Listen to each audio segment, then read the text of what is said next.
Jerusalem did not celebrate that night. It panicked, the palace shattered with screams. Not the cry of loyal subjects, but the shrill wailing of Solomon's foreign wives. Gold and jewels flashed in the firelight as terror spilled from their mouths. This was not mourning. This was fear. Fear of losing power. Fear of exposure. Fear of what would come next. Outside their chaos, the elders of Israel stood motionless. No tears, no prayers, no confusion. Only silence sharpened by certainty. They knew the truth before dawn. The kingdom would break. Solomon, once called Yedidiah beloved of the Lord, did not die on a throne. He fled from it. He sealed himself inside a forgotten chamber, deep in the forbidden wing of the palace. A narrow stone cell he named the Wind Room. No gold, no symbols, no glory. Just raw rock and a single cut in the cliff to steal clean air from the hills. He built it to escape the stench of his own decisions. Foreign incense, burned flesh, rituals he had allowed and could no longer undo. On the frozen floor, the wisest man who ever lived collapsed inward as his breath failed. Moonlight exposed his face, once radiant with divine favor, now hollow beneath divine silence. Through the narrow opening, his eyes fixed on the eastern hill, there stood the temple of Yahweh, bright, silent, accusing. Closer still, black shapes scarred the skyline.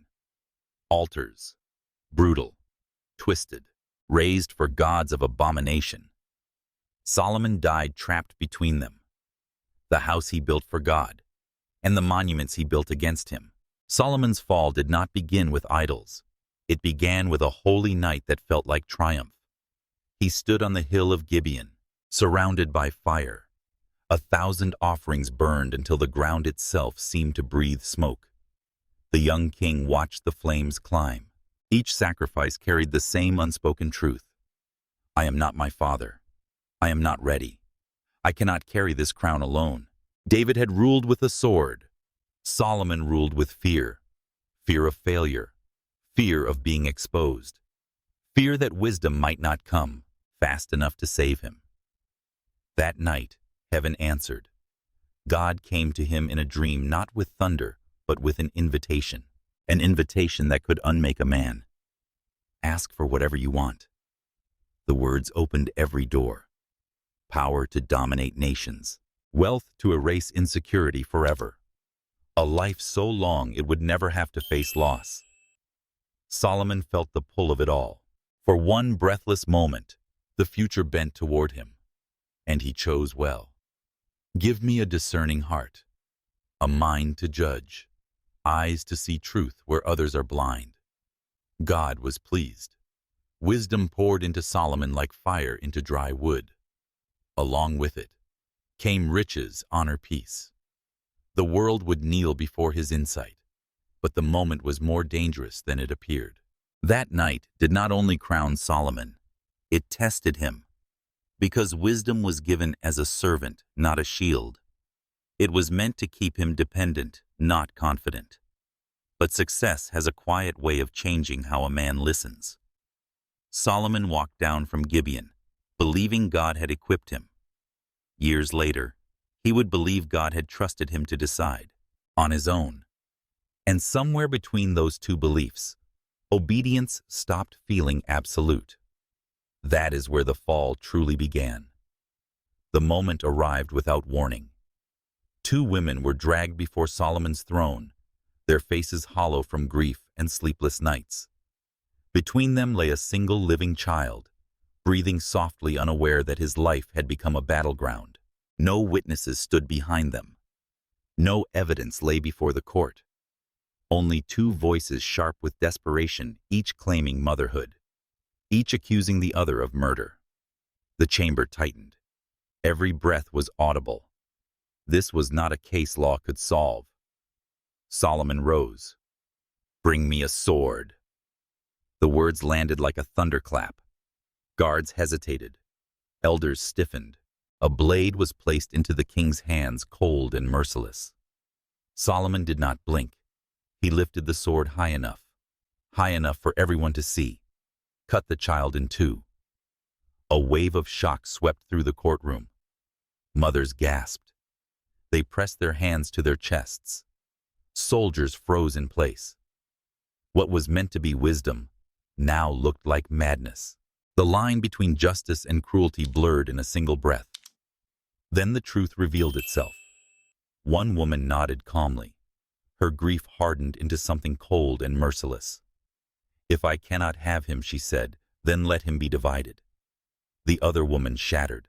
She cried out and fell forward, stretching her arms toward the child as if her own body could protect him.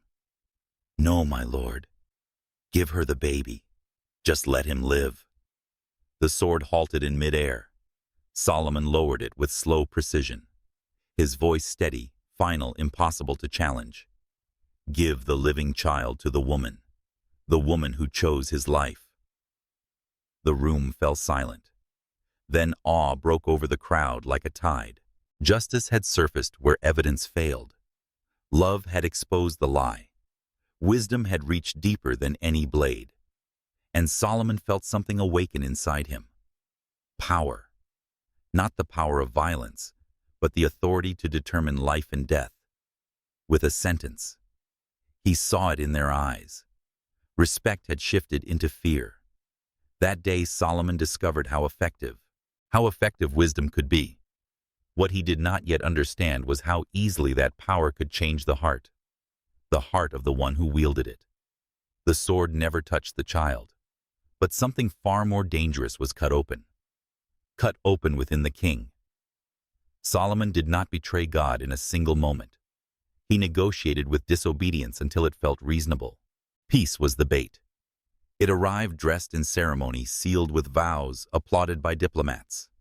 Nations stopped threatening Israel. Borders grew quiet. Trade flourished. Solomon watched the stability settle over his kingdom and convinced himself this was wisdom. The first marriage was easy to justify. Pharaoh's daughter was not taken for love, but for strategy. Egypt became family. War was avoided. The court praised Solomon's brilliance. The people slept safely. Nothing looked sinful. Everything looked successful. But every alliance demanded recognition. The wedding required concessions. Respect for foreign customs. Silence where God had once spoken clearly.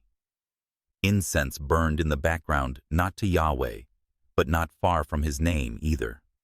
Solomon noticed every detail. Each time he chose not to intervene.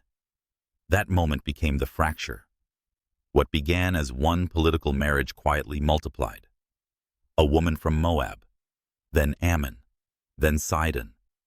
Each alliance promised peace, and each peace arrived with a demand. Not loudly, not violently, just space. Space to remember old gods, space to honor old customs, space to keep what should have been left behind. Solomon believed he could manage it. He was wiser than any man alive. He told himself tolerance was not worship, and permission was not surrender. He never bowed, never prayed to foreign gods. He simply allowed them to exist. That was enough.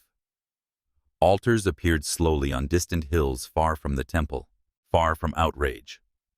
Solomon passed them without stopping, convincing himself that wisdom could control what obedience once refused. But wisdom had changed. It no longer protected holiness. It explained compromise. Solomon did not abandon God. He reduced him. And that is how idolatry entered the kingdom. Not through rebellion, but through confidence. Not through denial, but through control. Not through hatred of God, but through the belief that God could share space. The serpent never needed to strike. It only needed Solomon to trust himself. The altars did not stay quiet. What Solomon permitted in private soon demanded a voice. Drums began to beat on the high places, low and relentless, swallowing the night. Fires burned hotter than incense. Shadows gathered where worship should never have stood. Solomon heard it. From his palace the sound climbed the hills and reached his chambers. He knew those rhythms. He knew what they covered.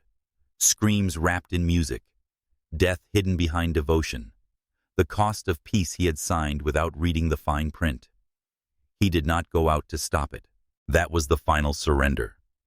The king who once trembled before God now trembled before disruption. He feared unrest more than judgment. He feared breaking alliances more than breaking covenant. So he stayed silent, telling himself it was not his hands that spilled the blood. But silence has weight.